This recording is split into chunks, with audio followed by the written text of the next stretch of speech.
Presiden Joko Widodo resmi membuka konferensi tingkat tinggi atau KTT G20 di Nusa Dua Bali. Ya, pemirsa, forum dibuka sesaat setelah kedatangan Presiden Amerika Serikat Joe Biden di ruang konferensi.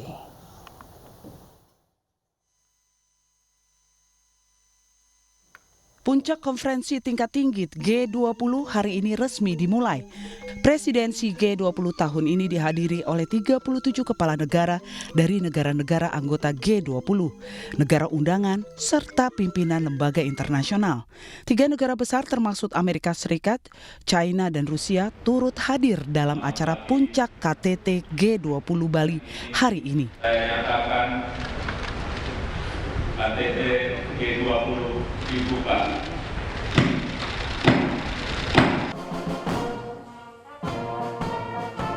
Presiden Joko Widodo menerima kehadiran dari 3 kepala negara tersebut. Kedatangan para kepala negara diawali dengan negara G20 dan non-G20, hingga pimpinan organisasi lain yang lebih dulu hadir. Kemudian Menteri Luar Negeri Rusia seperti Sergei Lavrov yang mewakili Presiden Vladimir Putin tiba di ruang konferensi dan dilanjutkan dengan kedatangan Presiden China Xi Jinping di bagian akhir. Presiden Amerika Serikat Joe Biden menjadi kepala negara terakhir yang memasuki ruang konferensi. Berbeda dengan kedatangan kepala negara lainnya, terdapat jeda waktu yang cukup lama antara kehadiran Presiden Joe Biden dan Presiden Xi Jinping. KTT G20 hari pertama akan membahas sejumlah topik dalam forum diskusi kepala negara, di antaranya keamanan pangan dan energi, transformasi digital, serta kesehatan. Serta akan ditutup dengan gala dinner para kepala negara dan tamu undangan lainnya di Garuda Wisnu Kencana. Dari Nusa Dua Bali, Nadia Valery dan Yudi Pramana. iNews melaporkan.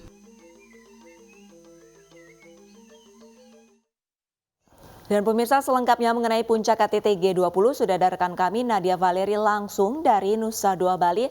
Selamat siang Nadia, kegiatan apa yang sedang berlangsung siang hari ini di sana Nadia?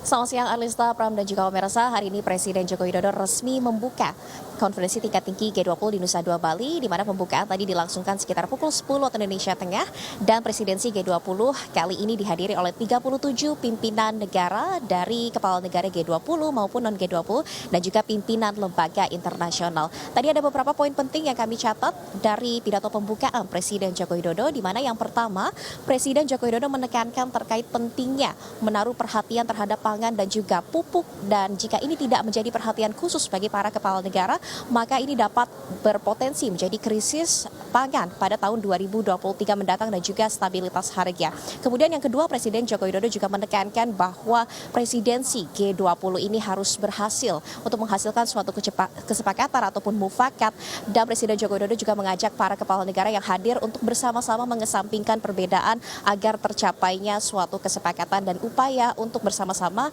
menangani terkait dengan potensi krisis yang akan terjadi di tahun mendatang.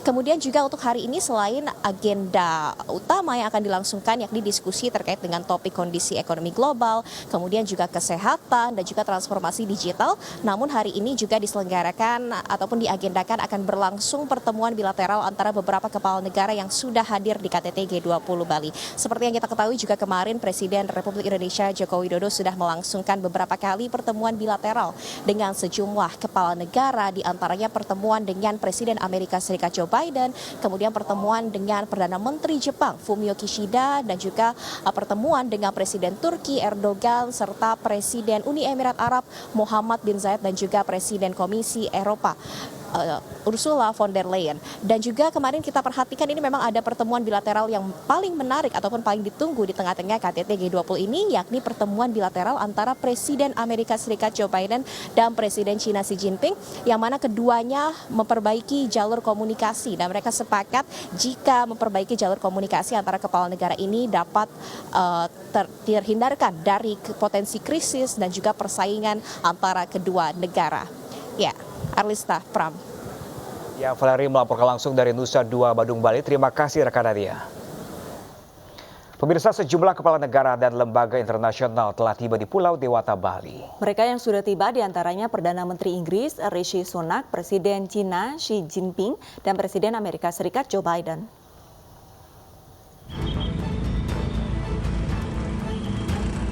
Konferensi tingkat tinggi G20 format tatap muka akan berlangsung 15 dan 16 November 2022. Sejumlah kepala negara dan lembaga internasional telah tiba di Bali sejak Minggu 13 November kemarin. Senin malam, pesawat yang membawa Perdana Menteri Inggris Rishi Sunak mendarat di Bandara Ngurah Rai Bali. Di KTT G20, Sunak akan menyerukan forum untuk jalin koordinasi global di tengah krisis ekonomi yang diperparah invasi Rusia ke Ukraina. Senin sore, Presiden Cina Xi Jinping juga tiba di Bali, didampingi istrinya Peng Liyuan. Perdana Menteri Kanada Justin Trudeau juga tiba hari ini di Bali. Trudeau mendarat sekitar pukul 14.25 WITA.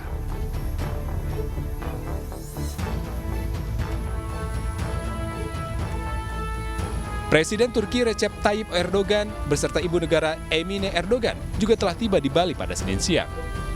Sebelumnya, Presiden Amerika Serikat Joe Biden tiba di Bali pada Minggu malam. Biden tiba disambut Menparekraf Sandiaga Uno. Selain Biden, Presiden Korea Selatan Yoon Suk Yeol dan Perdana Menteri Jepang Fumio Kishida juga telah tiba di Bali untuk menghadiri puncak KTT G20.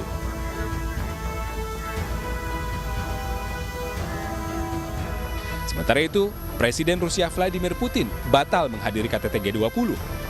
Delegasi Rusia diwakili oleh Menteri Luar Negeri Sergei Lavrov. Dari Denpasar, Bali, Tim Liputan iNews melaporkan.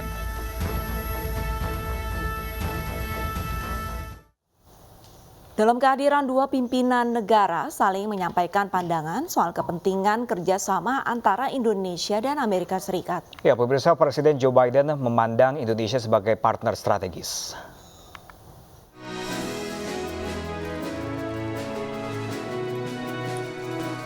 Presiden Joko Widodo dan Presiden Amerika Serikat Joe Biden menggelar pertemuan bilateral di Apurva Kempinski, Nusa Dua, Bali. Presiden Joko Widodo mengapresiasi kepemimpinan Joe Biden dalam berbagai isu global. Selamat datang di Bali, selamat datang di Indonesia.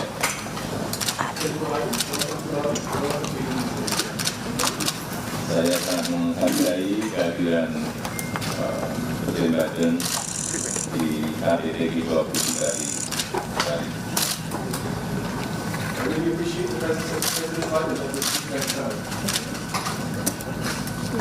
Oleh karena itu saya menyampaikan apresiasi atas kehadiran Presiden Biden dan besok kita akan memulai melakukan KTT G20. Amerika Serikat mengaku akan terus mendukung Indonesia dalam mengatasi persoalan iklim, kesehatan, hingga ketahanan pangan. Ada beberapa hal yang dibahas kedua pemimpin, diantaranya Millennium Challenge Corporation Compact, yaitu pengembangan infrastruktur transportasi berkualitas tinggi yang sadar iklim di 5 provinsi, mobilisasi modal internasional dan mendukung tujuan pembangunan Indonesia. 2. Ketahanan maritim dan keanekaragaman hayati laut. Amerika Serikat berjanji akan melindungi keanekaragaman hayati laut Indonesia dan ekosistem bakau yang kritis dengan meningkatkan pengelolaan perikanan dan kawasan konservasi laut yang berkelanjutan dan adil. Carbon capture, dekarbonisasi termasuk sektor penyulingan bahan kimia semen dan baja sehingga menurunkan emisi karbon sekaligus menciptakan peluang ekonomi bagi pekerja Indonesia. Pengembangan kapasitas penjaga pantai. Dukungan Amerika Serikat akan memungkinkan Bakamla untuk mengadakan drone, pelatihan pilot, dan pemeliharaan secara signifikan yang akan meningkatkan kemampuan untuk menjaga teritori maritim Indonesia. Investasi rantai pasok dan ketahanan pangan yang diharapkan mampu memberdayakan perempuan dan komunitas terpinggirkan, menurunkan pangan biaya serta meningkatkan ketahanan rantai pasokan makanan di industri perikanan. Lalu, penanganan limbah plastik. Amerika Serikat akan bermitra dengan pemerintah daerah, sektor swasta, dan kelompok masyarakat untuk mempromosikan pengelolaan sampah terpadu yang berguna untuk meningkatkan pengumpulan dan pengolahan sampah serta memperkuat rantai nilai daur ulang. Selanjutnya, transportasi hijau. Badan Perdagangan dan Pembangunan Amerika Serikat meluncurkan kemitraan baru dengan MRT Jakarta. 8. Investasi teknologi energi. Akan ada penggabungan energi terbarukan dengan baterai dan penyimpanan yang didukung oleh hidrogen hijau. Melestarikan keanekaragaman hayati, Amerika Serikat berencana untuk meluncurkan kemitraan baru dengan Kementerian Lingkungan Hidup dan Kehutanan Indonesia dalam konservasi orangutan dan spesies rentan lainnya. 10. Program pendidikan. Washington kini telah mengalokasikan sumber daya untuk peningkatan pusat konsultasi pendidikan di Indonesia hingga 30%. Selanjutnya, uji coba teknologi medis. Badan Pengembangan dan Perdagangan Amerika Serikat dan GE Healthcare mengumumkan rencana untuk mendanai bersama proyek percontohan untuk mendukung Kementerian Kesehatan Indonesia dalam mengembangkan depositori citra nasional. Terakhir, mendukung pembangunan Ibu Kota Nusantara. Amerika Serikat akan bermitra dengan otoritas IKN untuk membantu pemindahan ibu kota Indonesia dalam bentuk dukungan manajemen proyek dan bantuan teknik. Tim Liputan Indonesia. Tim Liputan iNews melaporkan. Pemirsa, alih-alih menggunakan mobil listrik, beberapa pemimpin dunia memilih menggunakan mobil kepresidenan, diantaranya adalah Presiden Xi Jinping yang menggunakan Hongqi N701. Ya, pemirsa, sedangkan Presiden Joe Biden menggunakan The Beast selama mengikuti KTT G20. Dari keterangan buatan FAW Car Company, salah satu pembuat mobil mewah dan tertua di China dengan merek Hongqi. Sedangkan mobil dengan kode M701 ini kabarnya hanya dibuat 50 unit khusus digunakan dalam tugas resmi negara selama 1 dekade mendatang. Memiliki panjang lebih dari 5 meter, desain grill vertikal berukuran besar dengan aksentuasi krom serta kap mesin yang memanjang, Hongqi N701 mirip dengan mobil kebanggaan Inggris Rolls-Royce. Belum ada informasi resmi terkait spesifikasi mesin mobil kepresidenan Hongqi N701, namun diperkirakan mobil ini dilengkapi mesin V8 turbocharger atau V12, dua mesin yang sudah diusung Hongqi sebelumnya. Sebagai mobil kepresidenan, Hongqi N701 telah dibekali fitur keamanan, diantaranya kaca anti peluru dan bodi lapis baja khas mobil kenegaraan.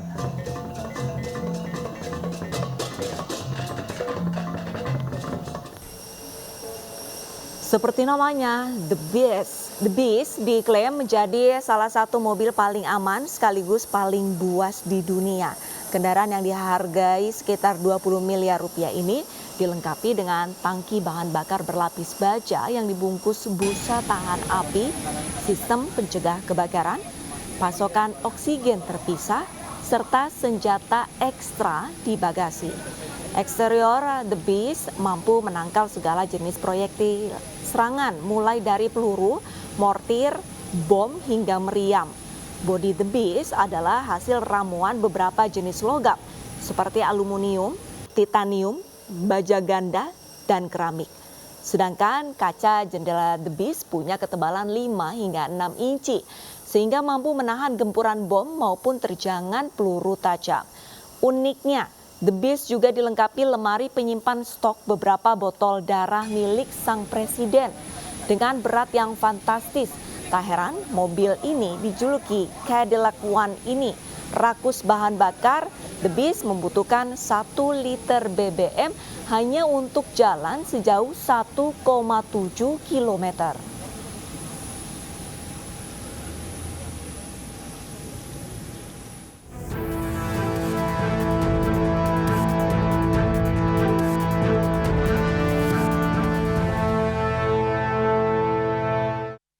Tepat berusia 77 tahun, Korps Marinir TNI Angkatan Laut hari ini menggelar upacara perayaan hari jadinya.